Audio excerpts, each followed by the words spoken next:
नमस्कार दोस्तों, मैं राकेश वर्मा आप सभी का स्वागत करता हूं आपके अपने परिवार एसएन गुरुकुल पर। साथियों, बीपीएससी टीआरई 1 सप्लीमेंट्री रिजल्ट या फिर BPSC TRE 2 first merit list के जरिए आप सभी का चयन हुआ है। आप सभी ने सफलतापूर्वक काउंसलिंग भी कराया, उसके उपरांत आपने ट्रेनिंग भी लिया, आपको औपचारिक नियुक्ति पत्र प्रदान किए गए और उसके बाद आपका विद्यालय आवंटन हो गया।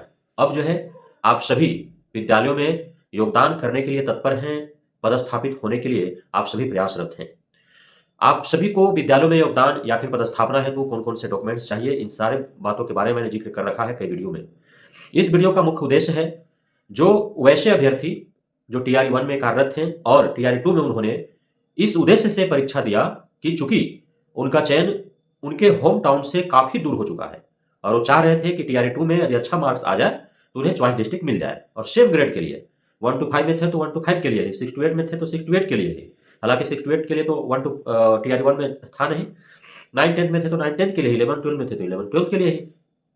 कुछ ऐसे अभ्यर्थी थे जो अपग्रेड के लिए अर्थात प्रमोशन पाने के लिए 1 to 5 में हुआ था और वे 6 to 8 में चाह रहे थे, 6 to 8 में था, 9th-10th में चाह रहे थे, 9th-10th में था, 11-12 में चाह रहे थे। वैसे ही बहुत सारे ऐसे अभ्यर्थी हैं जो टीआरई 1 में चयनित थे और टीआरई 2 में उन्होंने परीक्षा दिया, उनका चयन हो चुका है। बहुत ऐसे अभ्यर्थी हैं जो नियोजित शिक्षक हैं, कहीं न कहीं नियोजित शिक्षक के रूप में कार्यरत हैं, उनका टीआरई 2 में हुआ है और बहुत ऐसे अभ्यर्थी हैं जो राज्य या केंद्र के किसी अन्य डिपार्टमेंट में वे सरकारी सेवा में कार्यरत थे और अब वे जो है शिक्षा विभाग में उनका चयन हो चुका है और शिक्षक के रूप में वो कार्य करने के लिए तत्पर हैं, प्रयासरत हैं। तो ये 4 प्रकार के कैटेगरी है, जो पहले से नौकरी में थे और पुनः वे जो है नौकरी लेना चाह रहे हैं। तो इनका योगदान कैसे होगा? कौन-कौन से कागजात इनको चाहिए? कौन है जो योगदान नहीं कर पाएँगे? ऐसा भी है। ऐसा नहीं है कि 4 मैंने जो कैटेगरी बताया, वो चारों प्रकार के जो कैटेगरी हैं, वो सभी योगदान कर ही लेंगे। उनमें से हज़ारों की तादाद में ऐसे अभ्यर्थी हैं, जो सफल है, चयनित है, काउंसलिंग हो चुका है, ट्रेनिंग हो चुका है, औपचारिक नियुक्ति पत्र उनके हाथों में है उसके बाद योगदान प्रपत्र उनके हाथों में है, सारा डॉक्यूमेंट्स उनका सही है, फिर भी वो योगदान नहीं दे पाएँगे, पदस्थापित नहीं हो पाएँगे। साथियों, आप सभी को ज्ञात होना चाहिए कि यदि आप टीआरई 1 में चयनित थे और टीआरई 2 में आपका पुनः चयन हुआ है सेम ग्रेड में, तो आपके साथ प्रॉब्लम हो सकता है कि आप टीआरई 2 में जो है योगदान न कर पाएँ। क्योंकि टीआरई 1 से यदि टीआरई 2 में चयन हुआ है, चाहे सेम ग्रेड में हो या फिर अपर ग्रेड में हो या किसी अन्य ग्रेड में हुआ हो, तो आपको त्याग पत्र देना है, विरमण पत्र से काम नहीं चलेगा। तो त्याग पत्र देना है, तो टीआरई 1 से टीआरई 2 में हुआ सेम ग्रेड में, तो आपके त्याग पत्र पर जो है शिक्षा विभाग विचार करेगी कि आपका त्याग पत्र स्वीकृत किया जाए अथवा नहीं किया जाए। लेकिन टीआरई 1 में आप जिस ग्रेड में थे, यदि टीआरई 2 में दूसरा ग्रेड में हुआ है, तब आपका त्याग पत्र स्वीकृत हो जाएगा और सिर्फ त्याग पत्र यदि आपने आवेदन कर रखा है, तो उसके बाद आप जो है स्वीकृत त्याग पत्र जाकर के आप ले जाकर के और विद्यालय में योगदान कर पाएँगे। उसके बाद टीआरई 1 से टीआरई 2 में जो अपर ग्रेड या लोअर ग्रेड या दूसरे ग्रेड में है, उसके लिए मैंने आपको बता दिया कि त्याग पत्र आपका स्वीकृत होगा हर हाल में और आप योगदान करेंगे। लेकिन टीआरई 1 से टीआरई 2 में वैसे अभ्यर्थी सेम ग्रेड में जिनका हुआ है, वे योगदान करेंगे अथवा नहीं, इस पर विचार करेगी शिक्षा विभाग। तो उम्मीद कम है कि टीआरई 1 से टीआरई 2 में यदि सेम ग्रेड में हुआ है, तो फिर आप योगदान कर पाएँ। यदि आप नियोजित शिक्षक हैं, तो आपको त्याग पत्र की आवश्यकता नहीं है, सिर्फ विरमण पत्र ले जाएँ और योगदान करें। विरमण प्रपत्र के साथ आपको जो है बकाया रहित प्रमाण पत्र, आपको चाहिए अनापत्ति प्रमाण पत्र और विरमण प्रमाण पत्र, ये आपको हर हाल में चाहिए। तो ये सारे कागजात लेकर के आप जाकर के ज्वाइन कर लें। उसके बाद यदि आप दूसरे विभाग में कार्यरत हैं और आप दूसरे विभाग को छोड़ करके आप शिक्षा विभाग में ज्वाइन करना चाहते हैं, आपका चयन हुआ है बीपीएससी टीआरई के माध्यम से, चाहे वो सप्लीमेंट्री रिजल्ट हो टीआरई 1 का या फिर टीआरई 2 का फर्स्ट मेरिट लिस्ट हो, तो आपको भी त्याग पत्र हर हाल में आवश्यक है।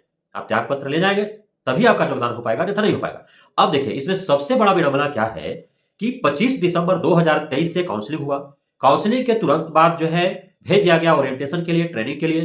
कहीं विद्यालय में टैग कर दिया गया, कहीं बीआरसी स्तर पर ट्रेनिंग दिए जाने लगे, तो कहीं डाइट सेंटरों में आवासीय ट्रेनिंग दिए जाने लगे और लगातार ट्रेनिंग में ही है आप और लगभग 1 महीना बीत जाने के बाद भी, 1 महीना से अधिक आपका बीत चुका है, उसके बाद आपको विद्यालय आवंटित किए गए। अभी भी पूरे जिलों का विद्यालय आवंटन नहीं हो पाया है और उसके बाद योगदान का कार्य भी चल रहे हैं। अब जब योगदान देने का समय आता है, तब आपसे कहा जाता है कि आप त्याग पत्र लाएंगे तभी आपका योगदान होगा, अन्यथा नहीं होगा। तो यह कितना बड़ा विडंबना है।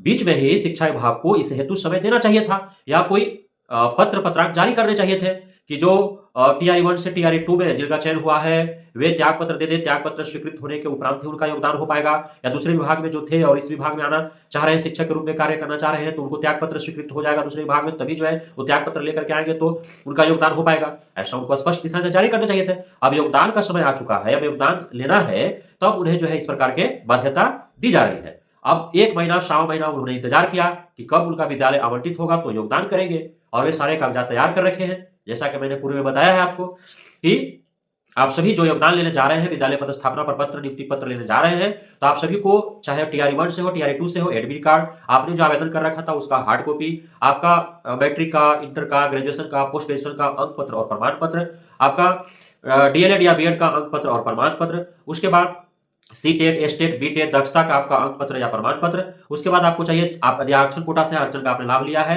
तो आरक्षण का लाभ लेने हेतु जो भी आपने प्रमाण पत्र दिया होगा, जिसमें आपका अनिवार्य रूप से बिहार का अस्थायी निवास प्रमाण पत्र सभी को चाहिए जो आरक्षण ले रखे हैं, चाहे वो PH का हो, नियोजित हो, एक सर्विसमैन हो, स्वतंत्र सेनानी के परिवार से हो, या फिर कोई जातिगत आरक्षण लिया है, तो आप सभी को ये चाहिए ही चाहिए। तो ये सारे प्रमाण पत्र आपको लेकर के जाने हैं। साथ ही आधार कार्ड तो अनिवार्य है। आधार कार्ड के साथ आपका बैंक का पासबुक या फिर चेकबुक, पैन कार्ड आपका हर हाल में आवश्यक है। प्राण नंबर आपका है तो अति उत्तम है, नहीं है तो आपका जब BRC में आप योगदान प्रपत्र या नियुक्ति पत्र या पदस्थापना प्रपत्र लेने जाएंगे तो वहां आपका प्राण नंबर के लिए जो है नया बैंक अकाउंट जो है आपका SBI का खुल जाएगा। उसके बाद प्राण नंबर के लिए आप जो है आवेदन कर देंगे। लेकिन ऑलरेडी जिनका प्राण एक्टिवेट है, चाहे वो जिस भी विभाग में हो, चाहे वो TRE 1 से शिक्षा विभाग में कार्यरत हो या फिर नियोजित शिक्षक के रूप में कार्यरत हो, तो नियोजित शिक्षकों का तो प्राण एक्चुअली था नहीं, और उनके अंदर प्राण जो है सक्षमता परीक्षा से डाला जा रहा है, प्राण प्रतिष्ठा किया जा रहा है सक्षमता परीक्षा के माध्यम से, उनके अंदर प्राण था नहीं, तो उनका तो प्राण नए रूप से जो है उनका एक्टिवेट किया जाएगा, जनरेट किया जाएगा। लेकिन दूसरे विभाग में जो थे उनका तो प्राण नंबर था, तो वहां से जो है शिक्षा विभाग उनका शिफ्ट हो जाएगा। तो ये सारे जो है बिंदु के बारे में मैंने ऑलरेडी चर्चा कर रखा है। लेकिन सबसे महत्वपूर्ण बात है त्याग पत्र के लिए कि जो दूसरे विभाग में है उनको त्याग पत्र लाना बाध्यता कर दिया गया, अनिवार्यता कर दिया गया। जो TRE 1 में थे उनका भी त्याग पत्र जो है बाध्यता कर दिया गया, अनिवार्यता कर दिया गया। नियोजित शिक्षकों का सिर्फ जो है विरमण पत्र से हो जाएगा उनका योगदान। अब जो है इतने जल्दी कहां से कोई त्याग पत्र लेकर के आएगा और योगदान हो पाएगा उनका? तो अब सीधी सी बात है कि जब तक आप त्याग पत्र नहीं लाएंगे तब तक आपका योगदान नहीं होगा, और जब योगदान नहीं होगा तब तक जो है आपका वेतन आरंभ नहीं होंगे। तो अब आप ही के साथ जो है TRE 2 में ही चयन हुए हैं, और आप में से हजारों की तादाद में जो है वो ससमय अपना योगदान दे देंगे, उनका वेतन आरंभ हो जाएगा। और आपका चूंकि त्याग पत्र स्वीकृत नहीं होंगे, चाहे आप शिक्षा विभाग से हो या फिर अन्य विभाग से हो, आप त्याग पत्र लेकर के आएंगे नहीं तो योगदान नहीं होगा, तो आप वेतन के लिए जो है इंतजार करते रहेंगे। तो यह समस्या झेलने के लिए आपको जो है तैयार रहना होगा। तो कुल मिलाकर जो है अभी शिक्षा विभाग का जो पत्र पत्रक जारी किए गए हैं योगदान हेतु, जो पहले से सेवा में रहे हैं, तो उनको जो है चाहे वो शिक्षा विभाग में हो चाहे अन्य विभाग में हो, तो उनको त्याग पत्र लेकर के आने होंगे। जो नियोजित शिक्षक का विरमण पत्र से ही कार्य चल जाएंगे। तो ये बहुत बड़ी जानकारी सूचना थी, आप सभी को इसके बारे में जानकारी होनी चाहिए थी, और आप जो है त्याग पत्र लेकर के आए तभी आपका योगदान हो पाएगा, अन्यथा नहीं हो पाएगा।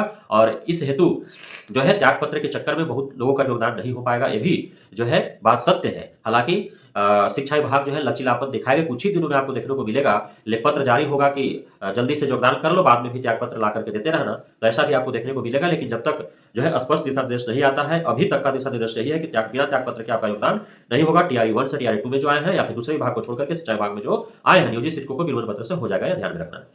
बहुत बहुत धन्यवाद आप सभी साथियों का हमारे साथ जुड़ने के लिए, बढ़ने के लिए, हमें इतना प्यार देने के लिए, हमें भरोसा बनाने के लिए। जय हिंद।